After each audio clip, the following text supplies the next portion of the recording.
नमस्कार विद्यार्थी मित्रांनो, स्वागत आहे तुमचं सिद्धू MPSC कोचिंग या आपल्या यूट्यूब चॅनलमध्ये। आज या ठिकाणी आपण दिनांक 4 जून ते 10 जूनच्या दरम्यान जे काही आपण इन डिटेलमध्ये वृत्तपत्रांचे विश्लेषण केले आहे, त्या विश्लेषणावर आधारित आपण या ठिकाणी आजच्या लेक्चरमध्ये काय करणार आहोत, तर जे वस्तुनिष्ठ प्रश्न आहेत त्यांच्या माध्यमातून मागच्या लास्ट वीकमध्ये किंवा मागच्या आठवड्यामध्ये जे काही करंट अफेअर किंवा चालू घडामोडीच्या न्यूज स्पर्धा परीक्षेसंबंधी महत्त्वाच्या होत्या त्यांची उजळणी या ठिकाणी आपण करणार आहोत।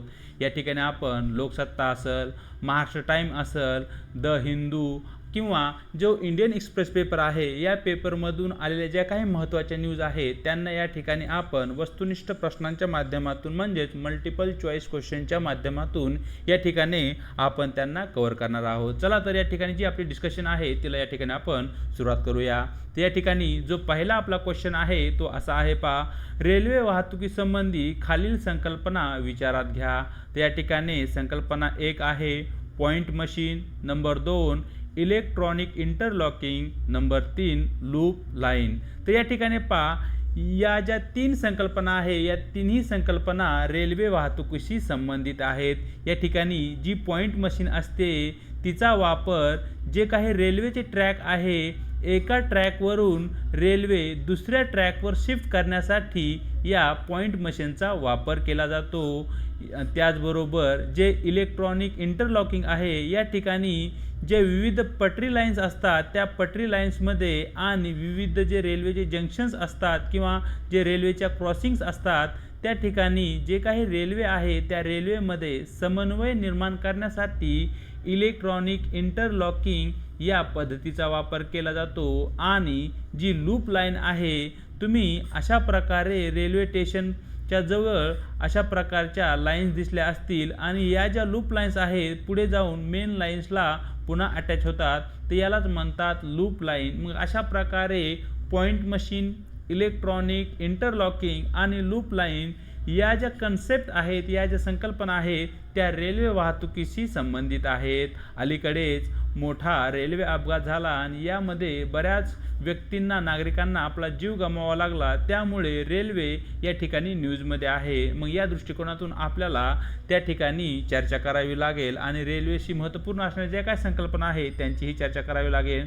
पुढचा प्रश्न आहे प्रश्न क्रमांक 2, सुलोचना लाटकर यांच्या संबंधी खालील विधाने विचारात घ्या। या ठिकाणी विधान क्रमांक 1 मराठी अभिनेत्री आहेत, विधान क्रमांक 2 250हून अधिक चित्रपटामध्ये त्यांनी अभिनय केला आहे। त्या ठिकाणी हे जे 2 विधाने आहेत यापैकी विधान क्रमांक 1 अगदी बरोबर आहे आणि विधान क्रमांक 2 हेही या ठिकाणी योग्य आहे।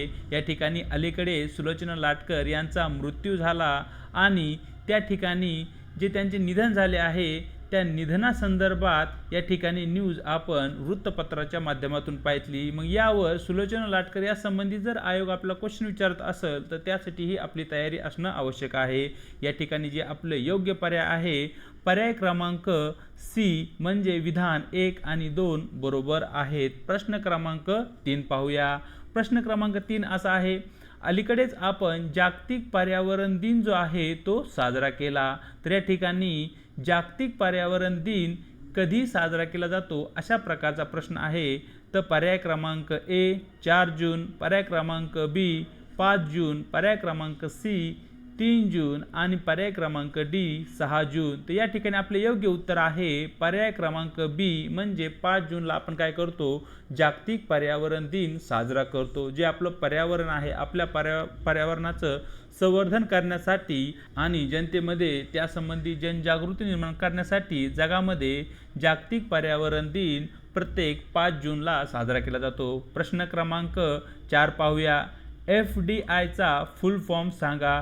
तर या ठिकाणी पर्याय क्रमांक ए आहे फॉरेन डायरेक्टर ऑफ इंडिया, पर्याय क्रमांक बी फॉरेन डायरेक्ट इन्व्हेस्टमेंट, पर्याय क्रमांक C foreign director of investigation, पर्याय क्रमांक डी यापैकी नाही। तर या ठिकाणी आपले योग्य उत्तर आहे पर्याय क्रमांक बी, FDIचा फुल फॉर्म आहे फॉरेन डायरेक्ट इन्व्हेस्टमेंट। त्या ठिकाणी 2 प्रकारच्या इन्व्हेस्टमेंट असतात, एक असतं FDI आणि दुसरी असते FII म्हणजे फॉरेन इन्स्टिट्यूशनल इन्व्हेस्टमेंट। या ठिकाणी जी FDI असते ती पायाभूत सुविधामध्ये केली जाते आणि FI या अंतर्गत येणारी जी काही गुंतवणूक असते ती शेअर मार्केटमध्ये येताना आपल्याला दिसते. चलूया पुढच्या प्रश्नाकडे. प्रश्न क्रमांक 5.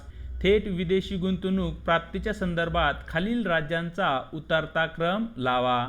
राज्य: महाराष्ट्र, गुजरात, दिल्ली आणि कर्नाटक. त्या ठिकाणी प्रश्न असा आहे पहा, अलीकडच्या वर्षामध्ये सर्वाधिक गुंतवणूक जी आहे FDIच्या अंतर्गत भारत देशामध्ये आली आहे. मग FDIच्या अंतर्गत भारतामध्ये ज्या राज्यामध्ये सर्वाधिक गुंतवणूक आली आहे त्या राज्यांचा उतरता क्रम या ठिकाणी आपल्याला लावायचा आहे. त्या ठिकाणी आपले योग्य उत्तर आहे पर्याय क्रमांक सी. तर नंबर 1 ला महाराष्ट्र राज्यामध्ये सर्वात जास्त विदेशी गुंतवणूक आलेली दिसते, जी की आपल्याला एकूण गुंतवणुकीच्या 29% असलेली दिसते.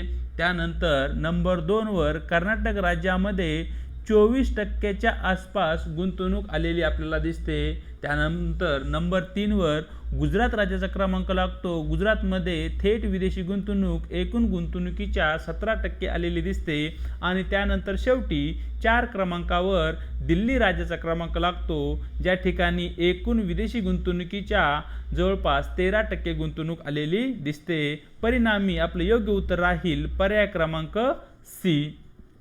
प्रश्न क्रमांक 6 पाहूया. थेट विदेशी गुंतवणूक आणि परकीय संस्थात्मक गुंतवणूक या संबंधी खालील विधाने विचारात घ्या. थेट विदेशी गुंतवणूक म्हणजे FDI आणि परकीय संस्थात्मक गुंतवणूक म्हणजे FII. तर या संबंधी आपल्याला जे काही विधान दिले आहे ते विचारात घ्यायचे आहे. त्या ठिकाणी विधान क्रमांक 1, थेट विदेशी गुंतवणूक अंतर्गत देशात पायाभूत सुविधांच्या विकासास मदत होते. विधान क्रमांक 2, परकीय संस्थात्मक गुंतवणूक ही प्रामुख्याने भांडवली बाजाराच्या माध्यमातून होते. त्या ठिकाणी विधान क्रमांक 1 अगदी बरोबर आहे. जी थेट विदेशी गुंतवणूक आहे FDI याच्या माध्यमातून पायाभूत सुविधांच्या विकासामध्ये मदत होते. मग रस्ते वाहतूक, जल वाहतूक, हॉस्पिटल्स या ज्या पायाभूत सुविधा आहेत यांच्या विकासामध्ये थेट विदेशी गुंतवणूकची म्हणजेच FDIची खूप मोलाची भूमिका आहे. आणि FI ही जी गुंतवणूक आहे ती शेअर मार्केटमध्ये होताना दिसते. परिणामी या ठिकाणी विधान क्रमांक 1 आणि विधान क्रमांक 2 अगदी बरोबर असल्याकारणाने आपले योग्य उत्तर राहील पर्याय क्रमांक सी. विधान 1 आणि विधान 2 बरोबर. प्रश्न क्रमांक 7. अलीकडेच केंद्रीय शैक्षणिक विभागाकडून राष्ट्रीय संस्थात्मक क्रमवारी जाहीर करण्यात आली. त्यानुसार कोणत्या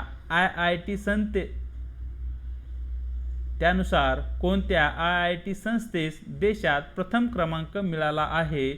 या ठिकाणी पर्याय क्रमांक A मद्रास, पर्याय क्रमांक B IIT मुंबई, पर्याय क्रमांक C IIT इंदोर, पर्याय क्रमांक D यापैकी नाही. तर या ठिकाणी पहा आपले योग्य उत्तर आहे पर्याय क्रमांक A IIT मद्रास ला अलीकडेच केंद्रीय शैक्षणिक विभागाकडून जी काही राष्ट्रीय संस्थात्मक क्रमवारी जाहीर करण्यात आली आहे त्यामध्ये IIT या वर्गवारीमध्ये IIT मद्रासला पहिला क्रमांक मिळाला आहे. या ठिकाणी साईडच्या मॅपमध्ये तुम्ही देशामध्ये ज्या IIT आहेत ते आणि त्यांचे ठिकाण या ठिकाणी तुम्ही पाहू शकताय. प्रश्न क्रमांक 8 पाहूया. अलीकडेच संपूर्ण राज्यात छत्रपती शिवाजी महाराजांचा शिवराज्याभिषेक सोहळा साजरा करण्यात आला. तो कितवा होता? तर या ठिकाणी पर्याय क्रमांक A आहे 450वा, पर्याय क्रमांक B 250वा, पर्याय क्रमांक C 350वा, पर्याय क्रमांक D 375वा. तर या ठिकाणी आपले योग्य उत्तर आहे पर्याय क्रमांक C 350वा. आपण काय केला आहे शिवाजी महाराजांचा शिवराज्याभिषेक सोहळा अलीकडे साजरा केला आहे. त्याचं निमित्त साधून महाराष्ट्र सरकार आणि केंद्र सरकारने एकत्र येऊन एक टपाल तिकीट जारी केले आहे. चलूया पुढच्या प्रश्नाकडे. प्रश्न क्रमांक 9 पाहूया. 2023-24 या खरीप हंगामासाठी किमान आधारभूत किंमत खालीलपैकी कोणत्या शेतमालास सर्वाधिक जाहीर करण्यात आली आहे? तर यामध्ये पर्याय क्रमांक A तीळ, पर्याय क्रमांक बी कापूस, पर्याय क्रमांक सी गहू, पर्याय क्रमांक डी तांदूळ. त्या ठिकाणी आपले योग्य उत्तर आहे पर्याय क्रमांक ए म्हणजे तीळ या पिकास, तीळ या शेतमाला सर्वाधिक खरीप हंगाम 2023-24 साठी मिनिमम सपोर्ट प्राइस म्हणजेच किमान आधारभूत किंमत केंद्र सरकारकडून जाहीर करण्यात आली आहे. प्रश्न क्रमांक 10 पाहूया. किमान आधारभूत किंमत संबंधी खालील विधाने विचारात घ्या. विधान क्रमांक 1 भारत सरकारने 1966-67 सालापासून किमान आधारभूत किंमत जाहीर करण्यास सुरुवात केली. विधान क्रमांक 2 किमान आधारभूत किंमत खरीप व रब्बी हंगामाच्या शेवटी जाहीर केली जाते. विधान क्रमांक 3 आर्थिक व्यवहार कॅबिनेट समिती, जिला cabinet committee on economic affairs असं म्हणतात, तिच्याकडून किमान आधारभूत किंमत जाहीर केली जाते. तर या ठिकाणी विधान क्रमांक 1 अगदी बरोबर आहे. भारत सरकारने 1966-67 पासून किमान आधारभूत किंमत शेतमालासाठी जाहीर करण्यास सुरुवात केली. विधान क्रमांक 2 चुकीचे आहे. किमान आधारभूत किंमत खरीप व रब्बी हंगामाच्या सुरुवातीला जाहीर केली जाते. आणि विधान क्रमांक 3 अगदी बरोबर आहे. कॅबिनेट कमिटी ऑन इकॉनॉमिक अफेअर्सला किमान आधारभूत किंमतीसंबंधी शिफारस केली जाते आणि त्यानंतर cabinet committee on economic affairs काय करते, किमान आधारभूत किंमती जाहीर करते. मग या ठिकाणी आपले योग्य उत्तर राहील पर्याय क्रमांक सी केवळ विधान 1 आणि विधान 3 बरोबर. प्रश्न क्रमांक 10 पाहूया. कृषी खर्च आणि किंमत आयोग commission on agriculture cost and price आयोगासंबंधी खालील विधाने विचारात घ्या. कृषी खर्च आणि किंमत आयोग असे नामकरण 1985 झाले. अगदी बरोबर. विधान क्रमांक 2 आयोग आर्थिक व्यवहार कमिटी समितीला किमान आधारभूत किंमत संबंधी शिफारस करतो. अगदी बरोबर. विधान क्रमांक 3 कृषी खर्च आणि किंमत आयोग शिफारस केंद्र सरकारवर बंधनकारक असते. त्या ठिकाणी विधान क्रमांक 3 चूक आहे व विधान क्रमांक 1 अगदी बरोबर आहे. 1985 पूर्वी कृषी मूल्य आयोग अशा प्रकारे कृषी खर्च आणि किंमत आयोगाचे नाव होते, परंतु 1975 नंतर आपण त्याचे नामकरण कृषी खर्च आणि किंमत आयोग असे केले. परिणामी विधान क्रमांक 1 बरोबर आहे. विधान क्रमांक 2 अगदी बरोबर आहे, कारण आयोग आर्थिक व्यवहार कमिटी जी आहे या कमिटीला काय करते, शिफारस करते. आणि cabinet committee on economic affairs जी समिती आहे ती केंद्र सरकारच्या अंतर्गत किमान आधारभूत किंमत जाहीर करते. आणि या ठिकाणी जी काही शिफारस कृषी खर्च आणि किंमत आयोगाने केंद्र सरकारला म्हणजेच कॅबिनेट कमिटी ऑन इकॉनॉमिक अफेअर्सला केली आहे, ती जी शिफारस आहे ती केंद्र सरकारवर बंधनकारक नसते. जी काही शिफारस कृषी खर्च आणि किंमत आयोगाकडून करण्यात आली आहे त्या शिफारशीमध्ये जी काही किंमत आहे त्या किमतीमध्ये केंद्र सरकार वाढ करू शकते किंवा त्यामध्ये घटही करू शकते. म्हणजे ती जी शिफारस आहे ती केंद्र सरकारवर किंवा कॅबिनेट कमिटी ऑन इकॉनॉमिक अफेअर्सवर बंधनकारक नाही. परिणामी या ठिकाणी आपले योग्य उत्तर आहे पर्याय क्रमांक ए केवळ विधान 1 आणि 2 बरोबर. प्रश्न क्रमांक 12 पाहूया. उमंग ॲप काय आहे? पर्याय क्रमांक ए डिजिटल स्वाक्षरीयुक्त 7/12 या ठिकाणी डाउनलोड करता येतो. पर्याय क्रमांक बी शैक्षणिक कागदपत्रे डिजिटल स्वरूपात या ठिकाणी डाउनलोड करता येतात. पर्याय क्रमांक सी शेतकऱ्यांच्या शेतीचे नुकसान झाल्यास त्यासंबंधी फोटो या ठिकाणी अपलोड करता येतात. पर्याय क्रमांक डी यापैकी नाही. तर या ठिकाणी आपले योग्य उत्तर आहे पर्याय क्रमांक ए डिजिटल स्वाक्षरीयुक्त 7/12 या ठिकाणी डाउनलोड करता येतात. उमंग ॲप केंद्र सरकारकडून निर्माण करण्यात आले आहे. पूर्वी आपणास जर आपल्याला डिजिटल 7/12 डाउनलोड करायचा असेल तर आपणास महा ई सेवा केंद्राला भेट द्यावी लागत असे आणि त्या ठिकाणी आपण काय करू शकत होतो, आपला डिजिटल सातबारा काढू शकत होतो. परंतु आता आपण आपल्या मोबाईलच्या माध्यमातून स्वतः काय करू शकतो, तर आपला डिजिटल सातबारा जो की स्वाक्षरीयुक्त असेल तो या ठिकाणी आपण डाउनलोड करू शकतो. चलूया पुढच्या प्रश्नाकडे. प्रश्न क्रमांक 13 पाहूया. विलफुल डिफॉल्टर म्हणजे काय? तर या ठिकाणी पर्याय क्रमांक ए आहे, जी व्यक्ती जाणीवपूर्वक आर्थिक क्षमता असतानाही बँकाकडून घेतलेले कर्ज परत करत नाही अशा व्यक्तीला विलफुल डिफॉल्टर असे म्हणतात.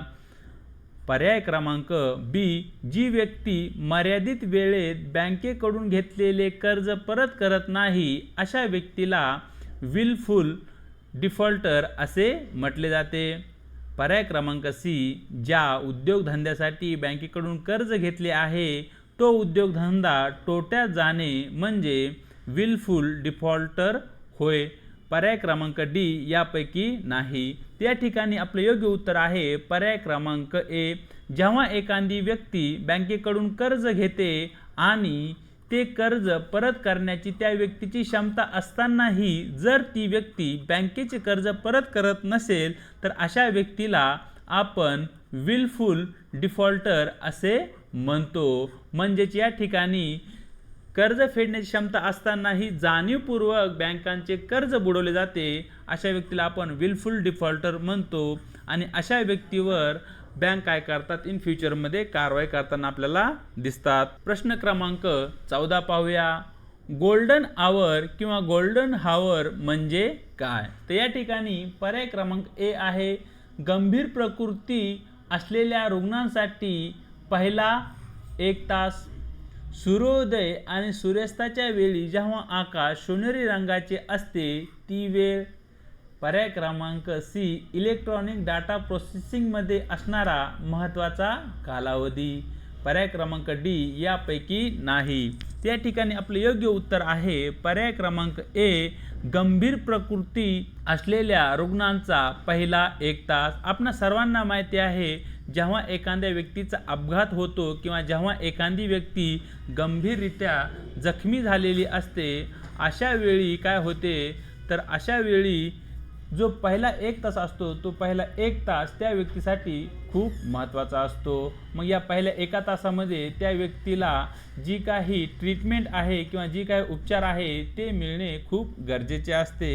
याच कारणाने जो पहिला 1 तास असतो त्याला गोल्डन आवर असं म्हटलं आहे. प्रश्न क्रमांक 15 पाहूया. प्रश्न क्रमांक 15, तापी गॅस पाईपलाईन संबंधी करार कोणकोणत्या देशामध्ये झाला आहे? यामध्ये पर्याय क्रमांक ए, तुर्कमेनिस्तान, अफगाणिस्तान, पाकिस्तान, इंडिया.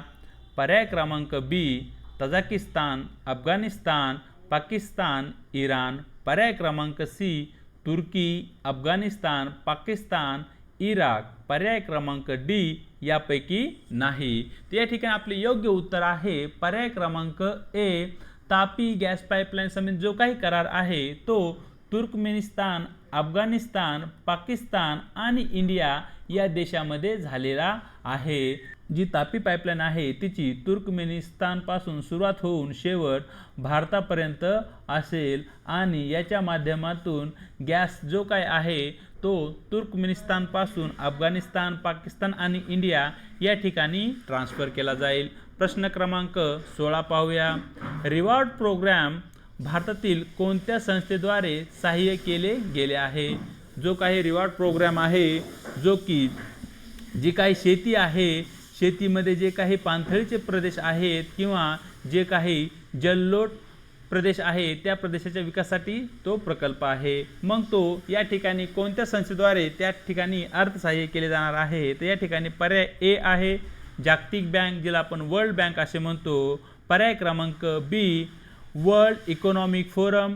पर्याय क्रमांक सी, इंटरनॅशनल मॉनिटरी फंड. पर्याय क्रमांक डी, वर्ल्ड ट्रेड ऑर्गनायझेशन. त्या ठिकाणी आपले योग्य उत्तर आहे वर्ल्ड बँक. या ठिकाणी आपले योग्य उत्तर आहे जागतिक बँक. प्रश्न क्रमांक 17 पाहूया. नीती आयोगाच्या गव्हर्निंग काउन्सिलच्या बैठकीचे अध्यक्षपद कोण भूषवते? त्या ठिकाणी पर्याय क्रमांक ए, नीती आयोगाचे मुख्य कार्यकारी अधिकारी. पर्याय क्रमांक बी, पंतप्रधान, पर्याय क्रमांक सी अर्थमंत्री, पर्याय क्रमांक डी सर्वोच्च न्यायालयाचे मुख्य न्यायाधीश. तर या ठिकाणी आपले योग्य उत्तर आहे पर्याय क्रमांक बी, जे की नीती आयोगाचे जे काही अध्यक्ष असतात किंवा नीती आयोगाचे जे काही स्थान आहे त्यामध्ये अध्यक्ष स्थान भूषवण्याचं कार्य पंतप्रधानांकडून केले जातं. आणि सध्या भारताचे पंतप्रधान नरेंद्र मोदी हे नीती आयोगाचे अध्यक्ष आहेत. प्रश्न क्रमांक 18 पाहूया. ग्लोबल पोलिओ इरॅडिकेशन इनिशिएटिव्हची स्थापना कोणत्या वर्षी करण्यात आली? या ठिकाणी पर्याय क्रमांक ए 1988, बी 1998, सी 2008, डी 2018. तर या ठिकाणी आपले योग्य उत्तर आहे पर्याय क्रमांक ए, म्हणजेच 1988 साली ग्लोबल पोलिओ इरॅडिकेशन इनिशिएटिव्हची स्थापना करण्यात आली, ज्या अंतर्गत जगामधून जो काही पोलिओ आहे तो नष्ट करण्यासाठी देशामध्ये सहकार्य आणि सहयोगाच्या माध्यमातून पोलिओवर मात करणे यासंबंधी तो इनिशिएटिव्ह असलेला या ठिकाणी आपणास दिसतो. प्रश्न क्रमांक 19 पाहूया. कोणत्या राज्यात किंवा केंद्रशासित प्रदेशात यूथसाठी कृत्रिम बुद्धिमत्ता म्हणजे आर्टिफिशियल इंटेलिजन्स फॉर यूथ हा उपक्रम सुरू करण्यात आला आहे? तर या ठिकाणी आपला पर्याय क्रमांक ए आहे पश्चिम बंगाल, बी ओडिसा, सी तेलंगणा, डी केरळा. त्या ठिकाणी आपले योग्य उत्तर आहे ओडिसा या राज्यामध्ये आर्टिफिशियल इंटेलिजन्स फॉर यूथ हा जो उपक्रम आहे तो सुरू करण्यात आलेला आहे. आज शेवटचा प्रश्न पाहूया. प्रश्न क्रमांक 20. शानान जलविद्युत प्रकल्प कोणत्या राज्यात आहे? पर्याय क्रमांक ए गुजरात, बी महाराष्ट्र, सी हिमाचल प्रदेश, डी आसाम. तर या ठिकाणी आपले योग्य उत्तर आहे पर्याय क्रमांक सी हिमाचल प्रदेश या राज्यात शानान हा जलविद्युत प्रकल्प आहे. तर अशा प्रकारे मित्रांनो, मागच्या वीकमध्ये किंवा लास्ट वीकमध्ये जे काही करंट अफेअर किंवा जे काही महत्त्वाच्या चालू घडामोडी ज्या वृत्तपत्राच्या माध्यमातून आपण स्टडी केल्या किंवा आपण त्यांची इन डिटेलमध्ये चर्चा केली, त्यांचा या ठिकाणी आपण वस्तुनिष्ठ प्रश्नांच्या माध्यमातून उजळणी केली आहे. व्हिडिओ जर तुम्हाला आवडला असेल तर लाईक करायचे, आपल्या मित्रांसोबत शेअर करायचे आणि तुमचे जे प्रश्न असतील, तुमचे जे काही अडचणी असतील तुम्ही कमेंट बॉक्समध्ये नक्की कळवायचे आहेत. आणि न विसरता जे आपले चॅनल आहे त्याला सबस्क्राईबही करायचे आहे. या संबंधी जी काही PDF आहे ती तुम्हाला आपल्या टेलिग्राम चॅनलवर भेटून जाईल आणि आपल्या टेलिग्राम चॅनललाही तुम्हाला जॉईन करायचे आहे. टेलिग्राम चॅनल जी काही लिंक आहे ती तुम्हाला आपल्या डिस्क्रिप्शन बॉक्समध्ये खाली भेटून जाईल. तर या ठिकाणी आज इथेच थांबूया. भेटूया एका नवीन लेक्चरसोबत.